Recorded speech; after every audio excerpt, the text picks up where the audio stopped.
বাংলাদেশের বাঙালিগুলো যাতে সুস্থিরভাবে থাকতে না পারে, বাংলাদেশের হিন্দু মুসলমানের মধ্যে বিভাজন করা, এই কেন না ওয়াকফের সমস্ত সম্পত্তি নেওয়ার জন্য ওদের দৃষ্টি ঘোরানোর একটা দরকার ছিল। কারণ বাংলাদেশের যে ইন্টারনাল সমস্যা, কাকে গ্রেপ্তার করবে কী করবে তাদের বিষয়, সেটার মধ্যে ভারত ঢুকে যাচ্ছে। আসলে তো জায়গা বাঙালিদের জায়গা, সেখানে যে প্রগতিশীল হিন্দু এবং প্রগতিশীল মুসলমান এদের মধ্যে কোনো জাতপাত নেই।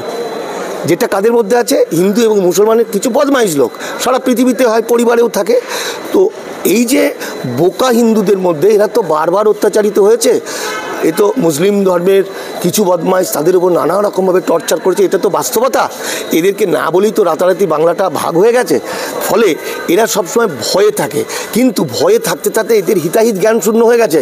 ধরুন আমি ভারতে বসে মনে করছি চীন পাকিস্তান বা চীন আমাকে বাঁচাবে, দিয়ে আমি ভারতের বিরুদ্ধে গালাগালি দিচ্ছি, ভারতকে শেষ করব, ভারতকে চীন দখল করে নেবে, ভারতের পতাকার মধ্যে আমি চীনের পতাকা এসব লাগাতে পারি? কখনো হতে পারে না। ঠিক সেরকমভাবে এই বোকা হিন্দু কিছু যারা বাংলাদেশে বসে, বাংলাদেশের রাষ্ট্রে বসে জয় শ্রীরাম বলছে, যারা তাদের জাতীয় পতাকার ওপর হিন্দুত্ববাদীদের পতাকা তুলছে, তারা নানা রকমভাবে মোদিজিকে জয় বলছে। আমি মোদিজিকে শুধু প্রণাম নয়, স্যালুট জানাবো যদি মোদিজি শুধু একটা পরীক্ষা করে দেখান। পরীক্ষাটা কি?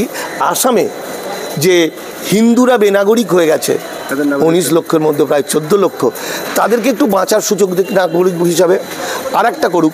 এই যে এখন ঝামেলার টাইমে হিন্দু মুসলমান দাঙ্গা এরা যে লাগানোর যে প্রস্তুতি চলছে, এই সময় ওপার থেকে যারা আসবে তারা যেন ভিসা নিয়ে আসতে পারে, তারা যেন বর্ডার স্লিপ নিয়ে আসতে পারে, তাদের যেন বেনাগরিক হতে না পারে। অর্থাৎ এটা করবে না মোদি কেন, অমিত শাহ কেন, শুভেন্দু কেন, 14 গোষ্ঠী করবে না, কারণ এদের এটা নীতিগত সিদ্ধান্ত। অর্থাৎ সাপের গর্তে ধোঁয়া দাও, সাপটা বেরিয়ে আসবে, তারপর তুমি তাকে মারো।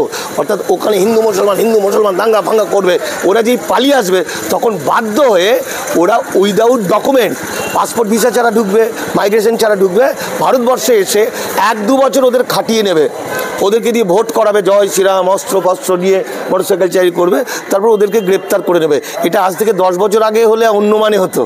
এখন 2025 সালের মধ্যে ভারতবর্ষের সংবিধান যে পাল্টানো শুরু হয়েছে, হয়ে এটা তথাকথিত ব্রাহ্মণ রাষ্ট্র বা হিন্দু রাষ্ট্র, যেটা হিটলার করতে চেয়েছিলেন, সেই রাষ্ট্র পরিণত হচ্ছে।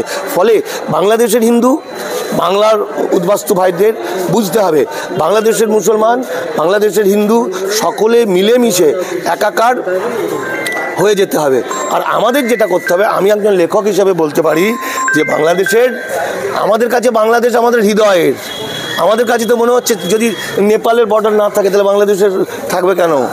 আমাদের কাছে হচ্ছে আমরা যখন খুশি ঢাকা যাব, বাংলাদেশ যাব, বাংলাদেশ যখন খুশি বাংলায় আসবে। কারণ আমাদের জিনগত, আমাদের সংস্কৃতিগত, আমাদের সমস্ত দিক থেকে আমরা এক এবং অভিন্ন, আমরা বাঙালি, এর বাইরে আমাদের কোনো পরিচয় নেই। বিজেপি যে ওয়াকফ নিয়ে নীতি নিচ্ছে, সেই নীতিটা প্রথমে বুঝতে হবে ওয়াকফের আগে কি নিয়েছে। আগে নিয়েছে uniform civil code. Uniform civil code এটা একটা package, UCC uniform civil code, CAA নাগরিকত্ব এবং ওয়াকফ বোর্ড, এই 3টে প্যাকেজ। এই 3টে প্যাকেজটা একই। তার মধ্যে কি হচ্ছে, যেটা তোমার ইউনিফর্ম সিভিল কোডের মধ্যে দিয়ে মুসলিমদের যে পারিবারিক আইন, নামাজ, আজান, জাকাত, রোজা, এগুলো তুলে দিচ্ছে, তাই তো? বিয়ে, মায়ের পেটের সন্তান বাদে যে এদের বিয়ে হতো, ভাই বোন বাদে, খালাতো নানাতো এইটা তুলে দিচ্ছে। এইগুলো অলরেডি শুরু হয়ে গেছে উত্তরাখণ্ড এবং আসামের কিছু অংশে, সারা ভারতবর্ষে হবে। এই সময় যখন ইউনিফর্ম সিভিল কোডের আওয়াজ ওঠে, তখন কিন্তু পশ্চিমবঙ্গের মুসলমানরা চুপ করেছিলেন, কোনো প্রতিবাদ করেনি। ফলেতে কেন্দ্রীয় সরকারের হিসাবে কেউ বাধা না দিয়েই এটা হয়ে গেছে। তার পরের পার্ট কি, তার আগের পার্ট কি ছিল? সিএ মানে মুসলমানদের বানান ভুল।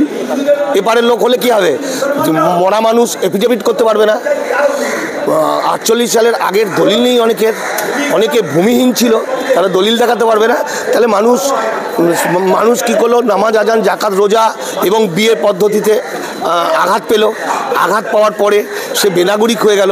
এবার সে বেনাগরিক হলে কী হবে? সে তো নামাজ পড়ছে গিয়ে, সে তো লুকিয়ে চুরি গিয়ে নামাজ পড়বে। যাতে নামাজ পড়তে না পারে, যাতে তার মাকে প্রিয়জনকে শায়িত করতে না পারে কবরস্থানে, সেটার জন্যে হচ্ছে ওয়াকফ বিল। ওয়াকফ বিলটা কিছুই নয়, এটা বহুদিনের পরিকল্পনা। ওয়াকফ বিলের মধ্যে এমন কিছু টোটকা রাখা হয়েছে যেটা হচ্ছে কিছুতেই বাঁচার আর কোনো সুযোগ নেই। তার কারণ বলছে 6 মাসের মধ্যে ভারতবর্ষে যত ওয়াকফ সম্পত্তি আছে সেই ওয়াকফ সম্পত্তিগুলোকে রেজিস্ট্রি করতে হবে। তাহলে ধরা যাক মুসলমানদের আইনের মধ্যে 2 রকম, একটা হচ্ছে লিখিত আর একটা হলো অলিখিত। যেমনভাবে কোরআন শরীফ লিখিত ধর্মীয়, আবার হাদিস লিখিত নয়। তাহলে আজকে এই যে তাজমহল, এই যে আপনার জামা মসজিদ, এই যে কুতুব মিনার, এগুলো তো কোনো লিখিত নেই, কবে কত সালের। ফলে এই যেগুলো লিখিত নেই সেগুলো সব সরকার নিয়ে নেবে। 1 2 নম্বর হচ্ছে এই যে জায়গায় দাঁড়িয়ে আছে কলকাতা হাইকোর্টের এবং ধর্মতলা টিপু সুলতান মসজিদ এবং এই সমস্ত জায়গার মাঠ, এই সমস্ত জায়গা হলো মুসলিম ওয়াকফ বোর্ডের। এবার ধরা যাক এই ওয়াকফ বোর্ডের এই সম্পত্তির ভ্যালুয়েশন হচ্ছে কয়েক হাজার কোটি টাকা। তাহলে এই 1000 কোটি টাকা রেজিস্ট্রি করবে কী করে? তাহলে রেজিস্ট্রি করতে পারবে না। তাহলে মুসলমানদের কায়দা করে মুসলমানদের সমস্ত সম্পত্তিটা কেড়ে নেওয়ার জন্য একটা পদ্ধতি। আর কি হচ্ছে, সংবিধানকে এরা মানে না, সংবিধানকে ধ্বংস করছে। কারণ মুসলমানদের এই যে ওয়াকফ সম্পত্তিটা হচ্ছে, এটা ধর্মীয় আইনের মাধ্যমে ধর্মাচরণ করার অধিকার ভারতবর্ষের 26 নম্বর আর্টিকেল এবং সাম্যের অধিকার 14 নম্বর আর্টিকেলে আছে। তাই সংবিধানকে ধ্বংস করে কায়দা কানুন করে ওই ওয়াকফ বোর্ডের ভিতরে RSS-এর লোক ঢুকিয়ে দিয়ে ওরা বিষয়টাকে ফুটিয়ে দিয়ে মুসলমান জাতিকে একদম ধ্বংসের পথে নিয়ে চলেছে। তারই একটি পরিকল্পনা ওয়াকফ বোর্ড। কিন্তু আমাদের বুঝতে হবে যে ওয়াকফ বোর্ড নিয়ে নেওয়ার যে আইন হতে চলেছে সেটার জন্য শুধু মুসলমানরা চিৎকার চেঁচামেচি করলে হবে না। তার কারণ এটা হিন্দু মুসলমান যৌথভাবে করতে হবে। কারণ ওয়াকফের বেনিফিশিয়ারি প্রত্যেকে হিন্দু মুসলমান খ্রিস্টান বৌদ্ধ জৈন সবাই। কারণ বিশ্বনবী যখন ওয়াকফের কথাটা বলেছিলেন, কাকে বলেছিলেন? দ্বিতীয় খলিফা ওমর যখন বলেছিলেন যে প্রফেটকে বলেছিলেন যে এই যে যুদ্ধে এত সম্পত্তি পাওয়া গেছে ব্যাটেল অফ খাইবারের সময়, এই সম্পত্তিগুলো কি করব? তখন বিশ্বনবী বলেছিলেন জনগণের কাজে ব্যবহার করো। এই জন্যে তারপর থেকে ওরা কি করেছে, একটা অংশ ধর্মীয় কাজে মসজিদ তৈরি করা, আর একটা অংশ জনগণের কাজে। যেমন ধরুন মাদ্রাসা, ওয়াকফের টাকায় মাদ্রাসা হিন্দু ছেলেরাও পড়ে, মুসলমান ছেলেরাও পড়ে। মাদ্রাসায় হিন্দু মাস্টারও আছে, মুসলমান মাস্টারও আছে। যেমন হসপিটাল, যেমন রাস্তা, এই ধরনের সামাজিক কাজগুলো সেগুলো কিন্তু সবার। তাই এই ওয়াকফ বন্ধ করা বা ওয়াকফের মাধ্যমে মানুষকে যে ভুল বোঝাচ্ছে এরা আমাদের শত্রু, এদেরকে চিনতে হবে এবং হিন্দু মুসলমান যে যেখানেই আছে বাঙালি হয়ে ওঠে এর বিরুদ্ধে লড়াই করতে হবে এবং ওয়াকফকে বাঁচাতে হবে। ইউনিফর্ম সিভিল কোড তো আর বাঁচলো না, জানি না মানুষ কী করবে। হ্যাঁ, ফলে একটা ভয়াবহ সময় এসে গেছে। আমি এটাই বলতে চাইছি ওয়াকফ নিয়ে। এর মধ্যে আরেকটা কথা আছে, হ্যাঁ, ওয়াকফের সঙ্গে ওয়াকফ মানে দেবত্ব সম্পত্তি, খোদার সম্পত্তি, আর হিন্দুদেরও আছে প্রচুর সম্পত্তি আছে দেবত্ব। পার্থক্য কোনটা? দেবত্ব সম্পত্তির মালিক হচ্ছে সেই মন্দির কমিটির বা সেই পুরোহিতের বংশধরা বংশ পরম্পরায়, কিন্তু ওয়াকফ বোর্ডের মালিক কিন্তু কেউ নয়, খোদা ছাড়া ঈশ্বর ছাড়া মালিক প্রতিটি জনগণ। এখানে কেউ সেই মৌলানা বা সেই ইমাম বলতে পারে না যে আমি ওয়াকফ নিয়ে নিলাম।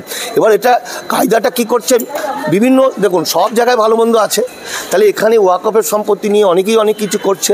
এ তো মন্দির দেখা গেছে যে সাউথের দিকে মন্দিরের 300 কেজি না 300 মন সোনা চুরি হয়ে গেছে, তাহলে সেটাকেও প্রয়োগ করো, সেই মন্দিরটাকেও তুমি আইনের আওতায় নিয়ে নাও।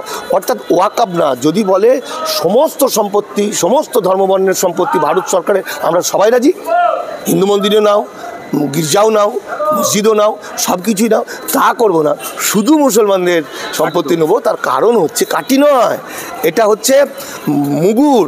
এটার মানে হচ্ছে বাংলাদেশের বাঙালিগুলো যাতে সুস্থিরভাবে থাকতে না পারে, বাংলাদেশের হিন্দু মুসলমানের মধ্যে বিভাজন করা, এই কেন না ওয়াকফের সমস্ত সম্পত্তি নেওয়ার জন্য ওদের দৃষ্টি ঘোরানোর একটা দরকার ছিল। কারণ বাংলাদেশের যে ইন্টারনাল সমস্যা, কাকে গ্রেপ্তার করবে কী করবে তাদের বিষয়, সেটার মধ্যে ভারত ঢুকে যাচ্ছে। আসলে ঢুকে গিয়ে মানুষ দৃষ্টিটাকে ঘুরিয়ে দিচ্ছে জনগণের।